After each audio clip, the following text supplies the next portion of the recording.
마가복음 23번째 시간입니다. 자, 오늘은 베드로의 그리스도와 예수님의 그리스도 되심에 대해서 함께 알아볼 텐데요. 마태복음 16장에 나오는 베드로의 신앙 고백과 같은 본문을 마가복음에서 다뤄보도록 하겠습니다. 그리고 중보기도로 들어가도록 하겠습니다. 마가복음의 핵심 구절 같이 읽어보도록 하겠습니다. 인자가 온 것은 섬김을 받으려 함이 아니라 도리어 섬기려 하고 자기 목숨을 많은 사람의 대속물로 주려 함이니라. 마가복음 10장 45절 말씀이 되겠습니다. 지난 시간에 우리가 다뤘던 본문을 간략하게 요약을 한 다음에 오늘 본문으로 들어가도록 하겠습니다. 이 마가가 당시의 독자들인 주로 이방인 독자들이 되겠죠. 이방인 독자들에게 이 마가복음을 소개하면서 예수님의 생애가 어느 방향으로 지금 가고 있는가를 지리적인 방법으로 가르쳐 주고 있다고 했습니다. 그래서 예수님께서 이 빌립보 가이사랴 혹은 가이사랴 빌립보로 가셨다가 거기서 예수님께서 십자가를 지실 것을 제자들에게 처음으로 말씀하시고 갈릴리에 가셔서 다시 한번 예수님께서 십자가를 지시고 죽으시고 부활하실 것을 말씀하시고 이제 그 말씀하신 대로 예루살렘에 가셔서 한 번 더 말씀하시고 그리고 실제로 십자가 지는 사건으로 이어지게 되는데요. 그때마다 예수님께서 이제 그 말씀을 듣는 대상들에게 예수님의 운명과 그 예수님의 운명을 알고 있는 사람들이 어떻게 예수님을 믿고 따라야 할지를 가르쳐 주었다 했습니다. 그래서 관련된 성경 구절들을 몇 가지 살펴보았는데요. 빌립보 가이사랴에서는 무리와 제자들에게 예수님께서 나를 따라오려거든 자기 부인하고 자기 십자가 지고 나를 따라라. 오늘 해당하는 본문이기도 한데요. 이 말씀을 하시고 또 갈릴리에 가서는 예수님의 제자들에게 인자가 죽을 것을 또 부활하실 것을 말씀하시고 또 예루살렘에 가셔서 다시 한번 12 제자들에게 예수님이 당할 일을 이렇게 말씀하시는 장면이 있습니다. 그래서 지금 마가복음을 읽는 독자들, 우리를 포함한 독자들이 되겠죠. 독자들이 이제 예수님께서 지금 십자가를 향해서 쭉 진행해 가고 있다는 것을 우리가 이 지리적인 측면을 통해서 또 말씀을 통해서 이제 배울 수가 있었습니다. 자, 오늘은 가이사랴 빌립보 혹은 빌립보 가이사랴라고 하는 지역인데요. 전에 그 성경의 땅과 문화를 다룰 때에 가이사랴 빌립보 지역과 관련된 영상과 마태복음 16장을 다뤘던 적이 있습니다. 다시 한번 그 관련된 영상을 먼저 보도록 하겠는데요. 여러분 지금 지도를 보시면은 갈릴리 바다가 보이실 거예요. 그리고 그 북쪽 위쪽에 가버나움이 보일 거고요. 더 위쪽으로 가면 가이사랴 빌립보가 있죠. 그 위쪽으로는 헬몬산이 있습니다. 헬몬산.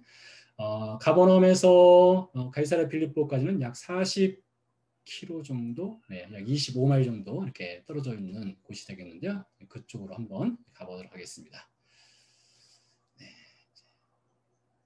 가이사랴 빌립보는 헐몬산 아래쪽에 있는 도시가 되겠는데요. 지금 보시는 것이 헐몬산이 되겠습니다. 한여름에는 이렇게 민둥산입니다. 겨울철에는 눈이 내려서 약 7개월 정도 눈이 쌓여 있게 되는데요. 헐몬산 윗자락에 소들을 좀 보실 수 있고요. 지금 보시는 것이 바로 가이사랴 빌립보가 되겠습니다. 옛날 신전들이 있었던 터를 잠시 볼 수 있고요. 지금 보시는 물줄기는 헐몬산에서 눈이 녹아 흘러내린 물이 이렇게 가이사랴 빌립보에서 이렇게 많은 물줄기를 형성합니다. 그리고 이렇게 폭포를 이루고 이 물이 갈릴리 호수 혹은 바다로 들어가는 물이 되겠습니다. 엄청나게 많은 양의 물이 특별히 겨울철 우기철에 물이 많이 흘러내리는데요. 3, 4월 달쯤 되면 눈이 녹기 시작하거든요. 그때쯤 되면 많은 양의 물이 흘러내리고 여기서 카약을 타기도 하고 할 정도로 많은 양의 물이 갈릴리 바다로 흘러 들어가는 모습을 보고 있습니다. 또 겨울철이 되면 이렇게 사람들이 헐몬산 윗자락에서 눈썰매도 타고 스키를 타고 하는 그런 즐기는 장소가 되기도 하겠습니다. 자, 이 정도고요. 이제 예수님께서 빌립보 가이사랴 혹은 가이사랴 빌립보로 가시게 되는데요. 여러분 오른편에 보시면은 주황색 원으로 표시된 부분이 바로 가이사라 빌립보 도시가 되겠습니다. 위쪽에 헐몬산에 눈이 쌓여 있는 것도 보이시고 할 텐데요. 우리 마가복음 8장 27절 말씀 함께 읽어보도록 하겠습니다.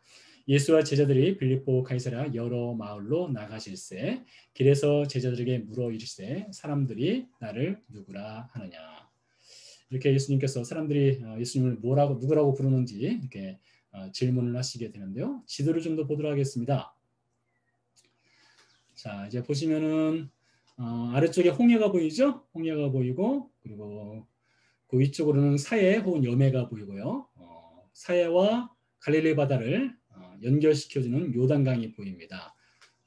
우리 지금 포도원 지기님들과 부지기님들은 성경 공부를 하고 계시기 때문에 지리적인 측면을 좀 더 그동안 많이 배우셨기 때문에 훨씬 익숙하리라 이렇게 생각이 되는데요.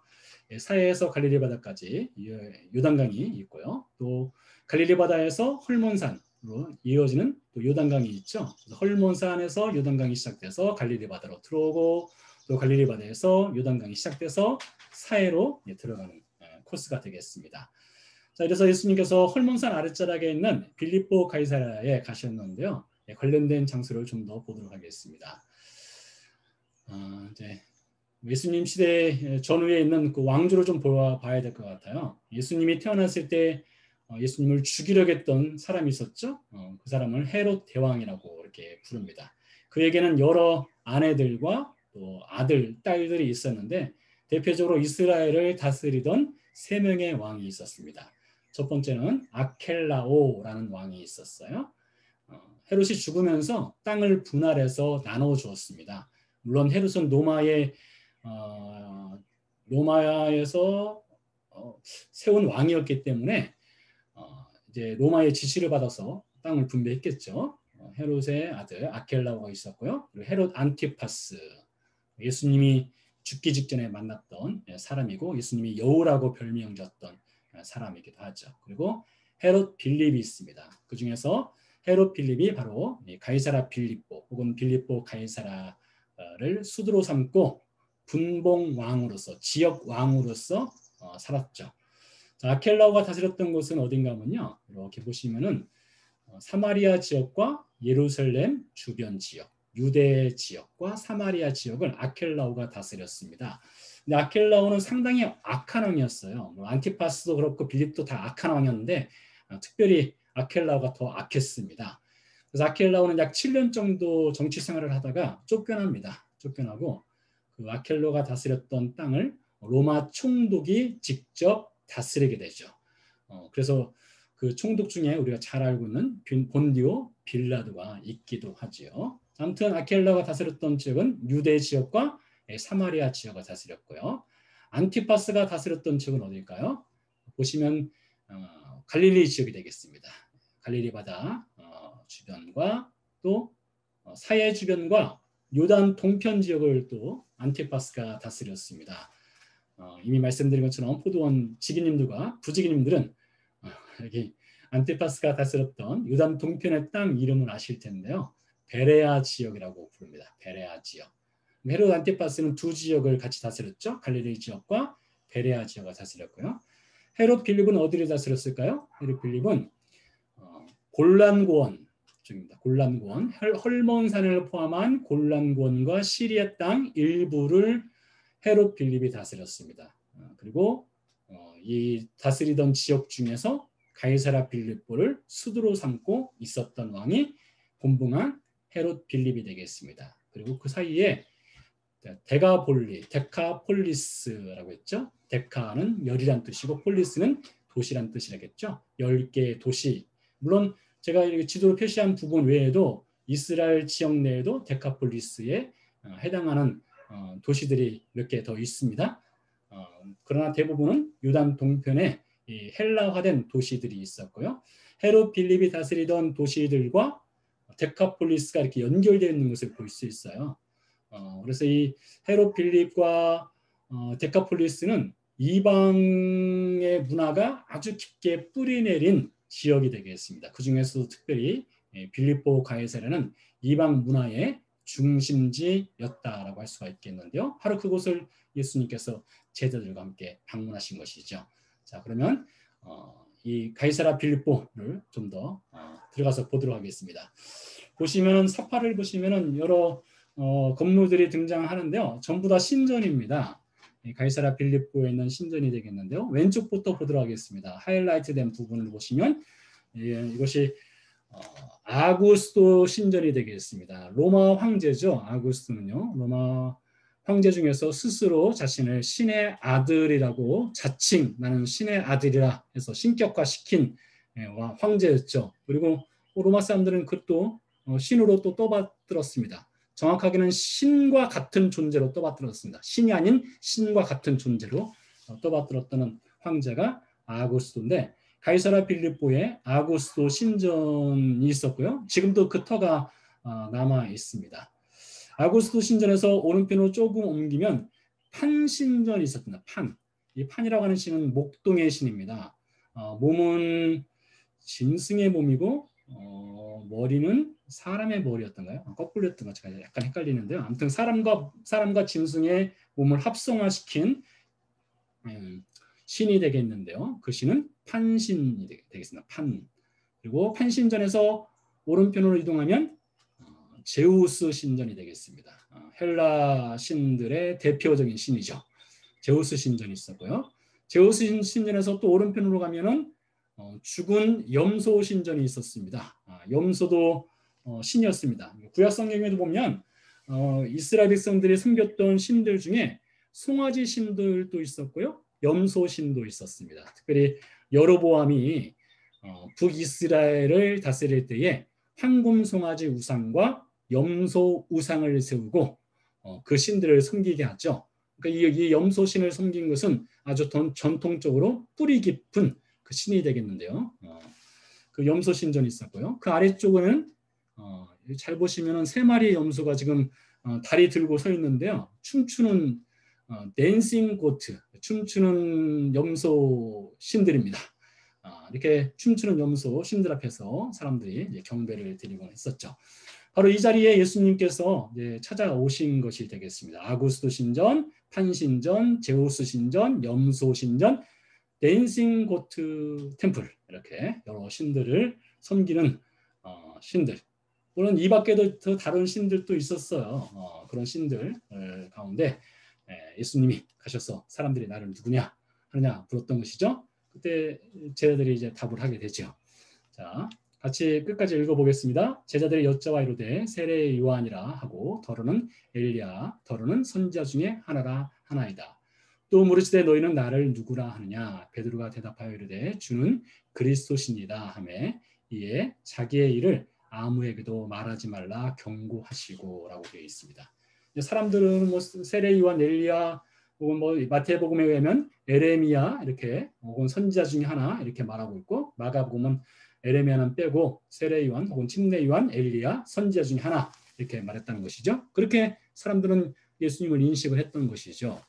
참 답답하지 않습니까? 예수님께서 이 마가복음 8장 이전에 보면 계속해서 예수님께서 하나님의 아들 되심을 병고침과 가르침과 그리고 귀신을 내어쫓음을 통해서 예수님이 하나님의 아들로서의 증거를 연거푸 보여주셨습니다. 그러나 그를 따르던 군중들은 여전히 예수님을 메시아로 보지 못했던 것이죠. 그런 가운데 베드로가 이제 아주 멋진 신앙 고백을 하게 됩니다. 주는 그리스도십니다. 라고 말했습니다. 자, 그런데 베드로가 주는 그리스도십니다. 기름 부음 받은 자입니다. 주님은 왕이십니다. 이런 고백을 한 것인데요. 이렇게 예수님께 고백을 하자 이어서 예수님께서 마가복음의 첫 번째로 이제 십자가 지는 사건에 대해서 말씀하십니다. 같이 읽어보겠습니다. 인자가 많은 고난을 받고 장로들과 대제사장들과 서기관들에게 버림받아 죽임을 당하고 사흘 만에 살아나야 할 것을 비로소 그들에게 가르치시되, 이전에는 예수님이 가르쳐 주지 않은 것이었죠. 예수님이 그리스도가 어떤 운명을 갖고 이 길을 걸어가는지에 대해서 가르쳐 주지 않았던 것입니다. 처음으로 이 가이사라 빌립보에서 그리스도의 운명에 대해서 가르쳐 주었습니다. 근데 베드로가 생각하는 그리스도와는 좀 달랐던 것 같습니다. 베드로는 어떤 그리스도로 생각했습니까? 베드로의 그리스도, 이건 메시아, 히브리어로는 메시아, 헬라어는 그리스도죠. 이 베드로가 생각했던 그리스도는 왕 대신 그리스도였습니다. 여러분 신앙생활 웬만큼 하신 분들은 이 부분은 다 아시는 부분일 겁니다. 워낙 많은 뭐 설교의 대표적인 설교 본문 중에 하나가 이 마태복음 16장 혹은 마가복음 8장이기 때문에 잘 아실 거예요. 베드로는 그리스도를 왕으로서 오시는 그리스도를 따랐던 것이죠. 그래서 베드로가 주는 그리스도십니다라고 고백할 때 당신은 파워풀한 왕이십니다. 정치적이고 군사적인 왕이십니다. 이런 고백을 했던 것이죠. 근데 예수님은 좀 달랐던 것입니다. 예수님 말씀하신 그리스도는 어떤 그리스도십니까? 같이 읽어볼까요? 십자가의 왕이었습니다. 그냥 그리스도가 아닙니다. 예수님은 십자가를 지는 왕으로서의 그리스도라는 것을 베드로에게 말씀을 해주신 것이죠. 이러다 보니 베드로와 예수님이 충돌을 할 수밖에 없었던 것이죠. 근데 여러분 이건 베드로의만의 이렇게 문제가 아니라 모든 사람들이 다 그렇게 출발합니다. 저도 마찬가지고 여러분도 아마 예수님의 그리스도 되심을 처음부터 예수님은 십자가를 지기 위해서 이 땅에 오셨다. 그것을 아는 분은 아마 없었을 것입니다. 혹시 들었다 하더라도 그걸 잘 이해를 하지 못했을 것이에요. 고린도전서에서 바울이 그러지 않습니까? 고린도전서에서 유대인들은 십자가를 부끄러워하고 헬라인들은 십자가를 어리석다 이렇게 생각한다 했습니다. 바로 그 유대인과 헬라인의 모습이 바로 베드로의 모습이었고 우리 모습이었던 것이었죠. 그러니까 베드로와 우리를 좀 다른 사람으로 보아서는 안 됩니다. 똑같은 사람들입니다. 우리도 베드로처럼 예수님이 우리가 생각하는 우리가 원하는 모양의 그런 분이라고 생각했는데 예수님은 그게 아니다. 내가 이 땅에 온 것은 십자가의 왕으로 왔다. 십자가에 죽기 위해서 왔다. 이렇게 말씀하셨던 것이죠. 베드로가 그러자 깜짝 놀라지 않습니까? 같이 읽어보겠습니다. 드러내놓고 이 말씀을 하시니 베드로가 예수를 붙들고 항변하며 여기까지 잠깐 멈추겠습니다. 그래서 항변하다라는 뜻은 아귀했다라는 뜻도 되지만요. 헬라어 원문상으로 볼 때는 예수님께서 귀신을 내어 쫓을 때에 꾸짖을 때, 이 사탄 마귀의 귀신을 꾸짖을 때 사용되던 단어가 베드로가 사용한 단어와 똑같습니다. 그러니까 이 베드로가 어느 정도로 화가 났는가면 예수님이 이 마귀를 축출할 때 그 의로우신 예수님께서 그 더러운 귀신을 내어 쫓는 그 분한 마음으로 쫓는 그런 같은 심정으로 베드로가 예수님께 굉장히 화가 난 것이었습니다. 왜냐하면 베드로가 생각하는 메시아 그리스도는 십자가는 다른 왕으로 오신 메시아였기 때문이었죠.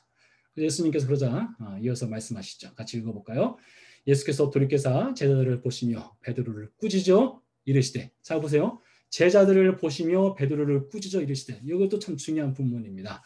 베드로만 예수님은 왕이십니다 이렇게 생각한 것이 아니었죠. 제자들도 답을 하지 않았을 뿐이지 제자들도 똑같습니다. 우리가 베드로와 똑같은 것처럼 그 당시 다른 제자들도 예수님을 십자가 지는 왕으로서는 생각하지 않았던 것이죠. 그래서 예수님께서 베드로만 보신 것이 아니라 제자들도 같이 보셨습니다. 보시면서 베드로에게 네가 말했으니까 네가 대신 대표로 혼나라 하시면서 꾸짖어 말씀하신 것이죠.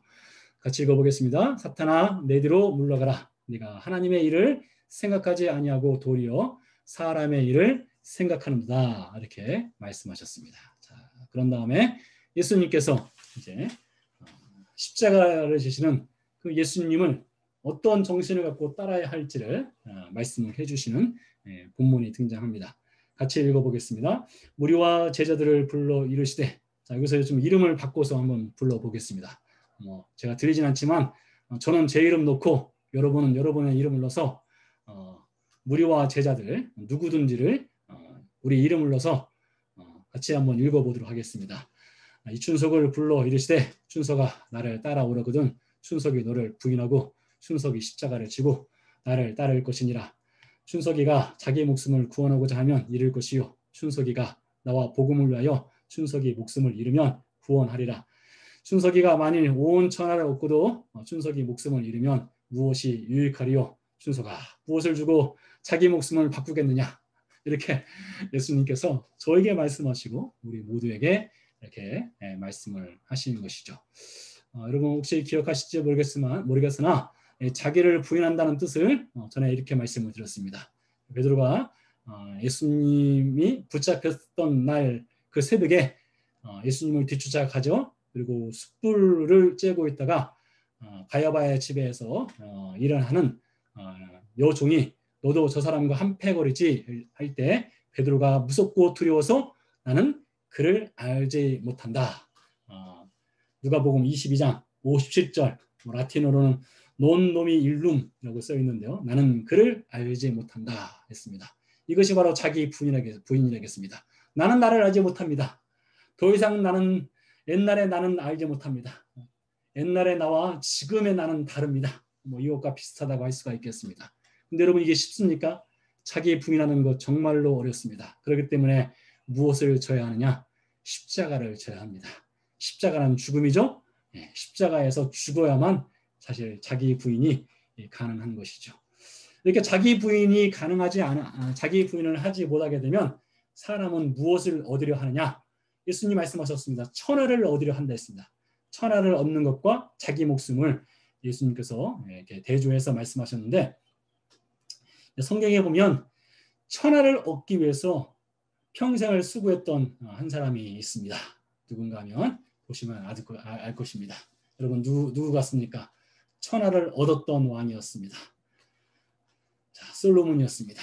솔로몬 여러분 성경을 3권을 썼습니다. 아가서를 썼고요.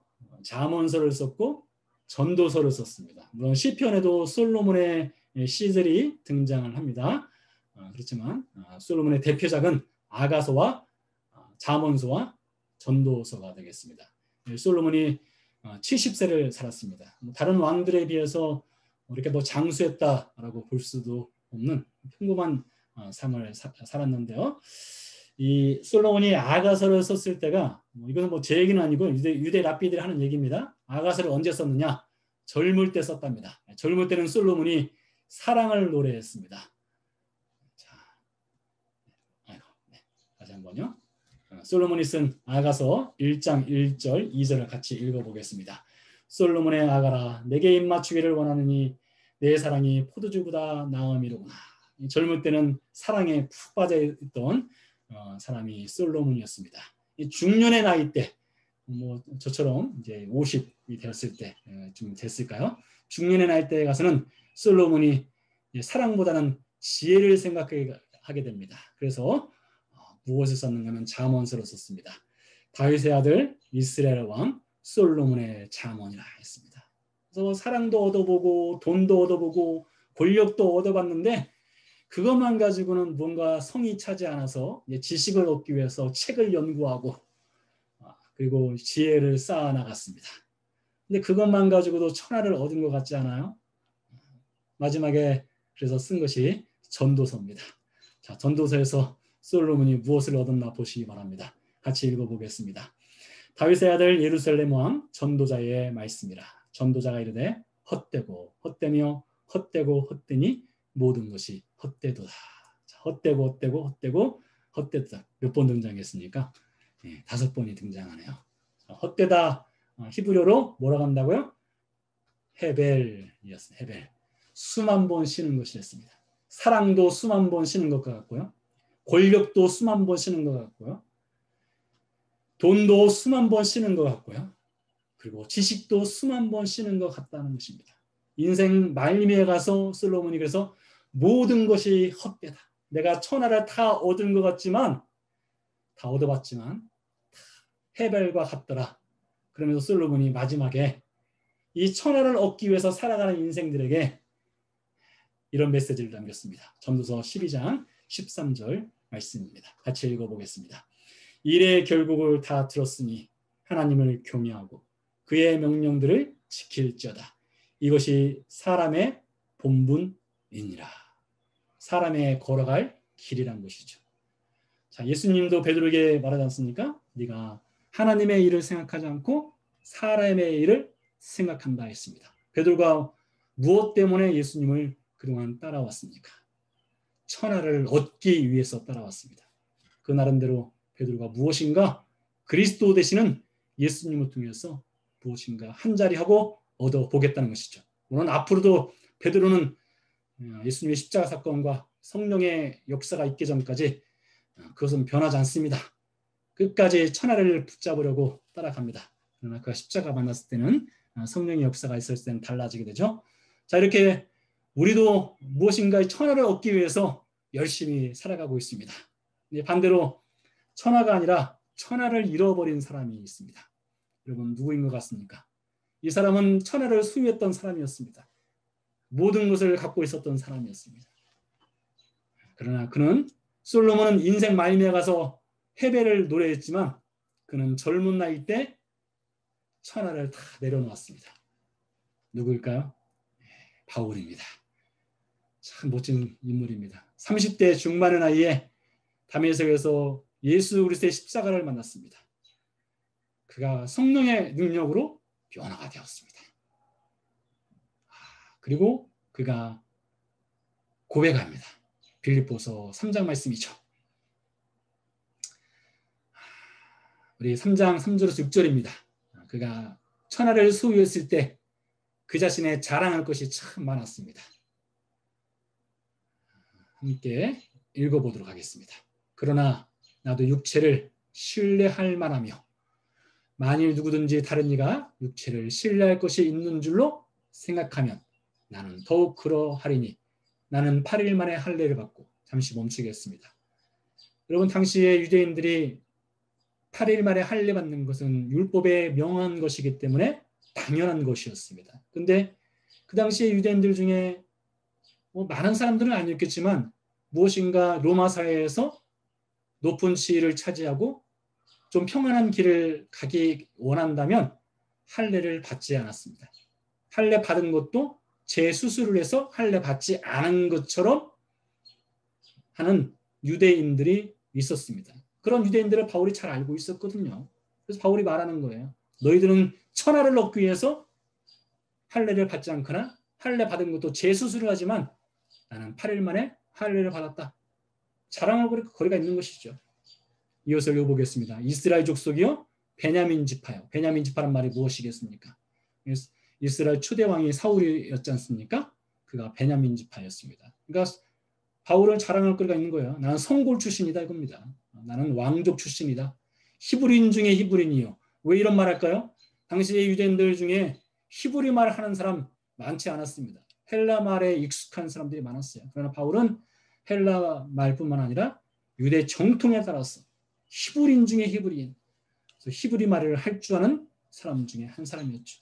뿐만 아니라 율법으로는 바리새인이요 열심으로는 교회를 박해하고 율법에 의로는 흠이 없는 자라였습니다. 천하를 얻기 위해서 바울은 모든 것을 했던 사람입니다. 그의 인생의 이력에 쌓을 것이 많았고 쌓은 것이 많았던 인물이었죠. 자, 그러나 바울이 어떻게 됩니까? 이어서 또다시 그러나가 등장합니다. 그러나 참 여러분 우리에게 필요한 것이 이 그러나의 정신입니다. 그러나의 정신. 우리에게 천하를 얻기 위해서 땀 흘리고 수고하는 우리가 이제는 예수 그리스도를 만났기 때문에 이 그러나가 필요합니다. 자, 바울이 그러나에 이어서 어떻게 고백하는지를 우리 같이 읽어보겠습니다.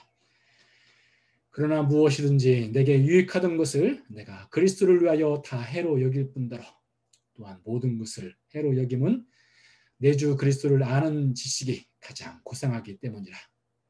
내가 그를 위하여 모든 것을 잃어버리고 배선물로 여김은 그리스도를 얻고 그 안에서 발견되려 함이니 내가 가진 의는 율법에서 난 것이 아니요 오직 그리스도를 믿음으로 말미암은 것이니 곧 믿음으로 하나님께로부터 난 의라 했습니다. 참 여러분 첫 번째 그러나를 위해서 살아가는 인생이었던 바울이 예수 그리스도를 다메섹에서 만난 후에 두 번째 그러나의 인생으로 바뀌게 되었습니다. 그리고 그가 갖고 있었던 세상의 모든 이력을 예수 그리스도로 인해서 배설물로 여기게 되었습니다. 이때 빌립보서를 썼을 때의 바울의 나이가 50대 전후였습니다.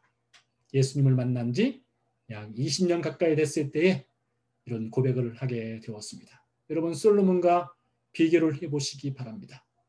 솔로몬은 인생 말미에 가서 깨달은 것이 헤벨, 헛되고 헛되다. 그것을 깨달았는데 바울은 인생 중반기에 접어들었을 때에 그의 인생에 살아왔던 모든 쌓았던 것이 배설물이고 예수님만이 그가 붙들어야 할 것, 붙들어야 할 분인 것을 고백하고 있습니다. 그는 천하를 잃었어요. 그러나 무엇을 얻었습니까? 예수님을 얻었던 인물이었죠. 자, 베드로가 어떻게 되는지 이제 보도록 하겠습니다. 베드로가 처음에는 예수님을 붙들고 항변하였습니다. 당신 어떻게 그렇게 말할 수 있느냐? 내가 당신을 따르는 목적이 당신과 함께 당신이 왕이 되면 나도 한 자리 차지하고 나도 한 목소리 내고 나도 높아지고 싶고 내 이름을 내고 싶어서 내 모든 것 버리고 당신 쫓았는데 어떻게 그렇게 말할 수 있느냐 했던 인물이 베드로였습니다. 물론 베드로가 예수님을 따르고자 그가 고깃배를 버리고 자기 가족을 버리고 예수님을 따랐을 때 순수한 마음도 없지 않아 있었을 것입니다.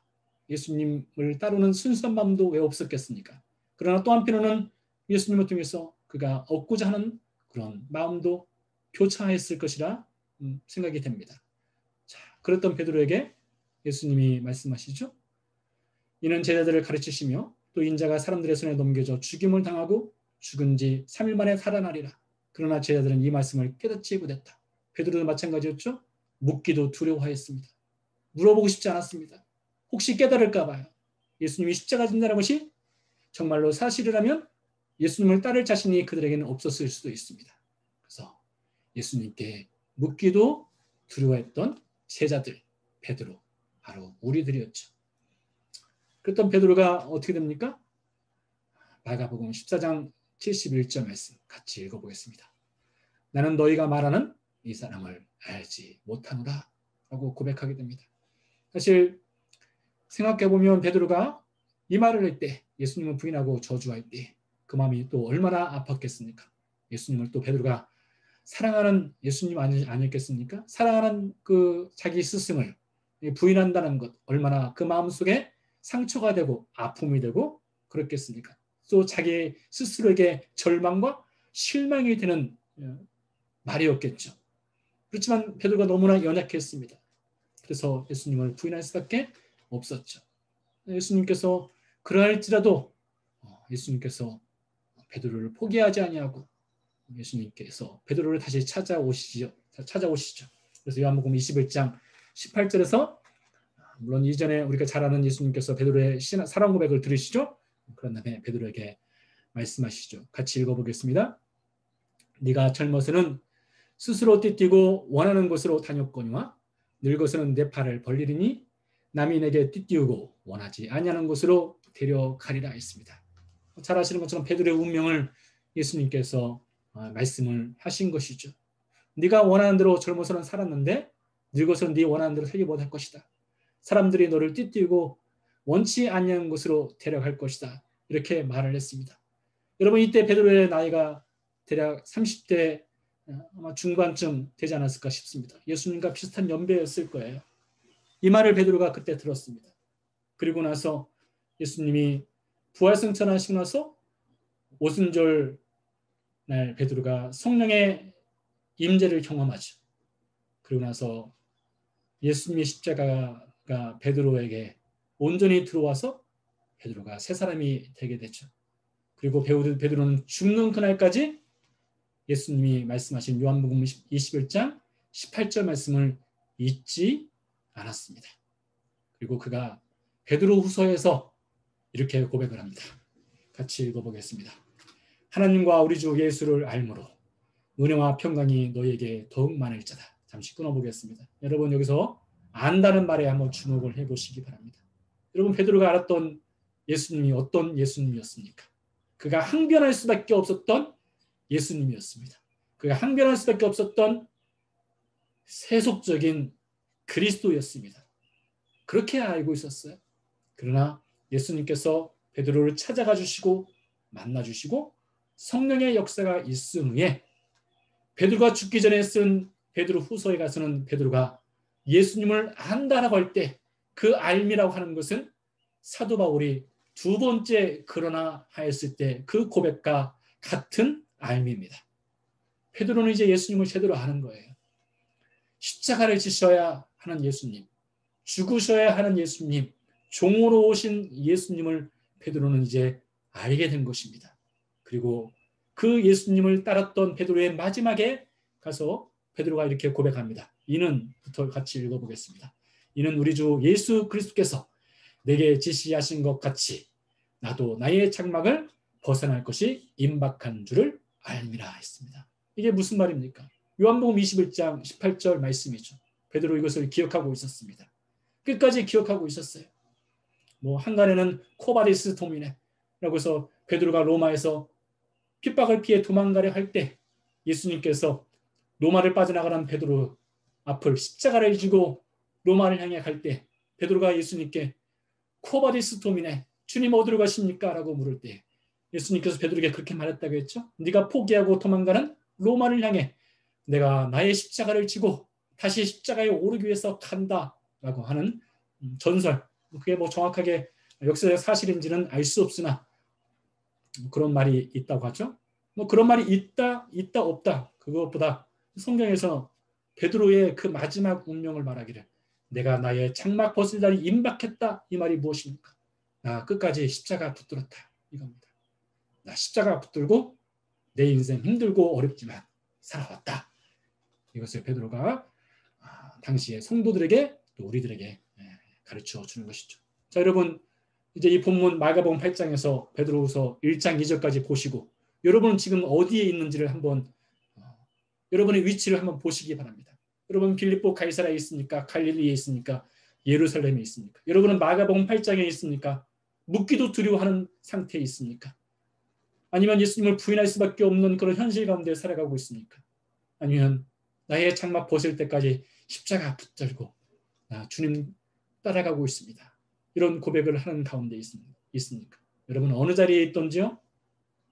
어느 자리에 있던지 우리 그리스도인들은 결국에는 베드로서 1장 2절의 고백을 하는 자리로 나아갈 수 있습니다. 여러분이 지금은 항변하는 자리에 있다 하더라도 두려워하는 자리에 있다 하더라도 때로는 예수님을 부인할 수밖에 없는 그런 자리에 있다 할지라도 우리는 결국에는 장막 벗을 때까지 예수님의 십자가를 붙들고 걸어갑니다. 그 고백을 하는 자리로 주님께서 인도해 주시고 있습니다. 성령께서 우리 안에 들어오신 이유가 바로 그 일을 하기 위해서 들어오셨습니다. 오늘 실패했습니까? 걱정하지 마십시오. 여러분 다시 일어설 수 있고 그 길 걸어갈 수 있습니다. 자, 그래서 오늘은 마지막으로 시 한 편을 준비했습니다. 아주 멋진 시인데요. 자세히 보아야 예쁘다. 오래 보아야 사랑스럽다. 너도 그렇다.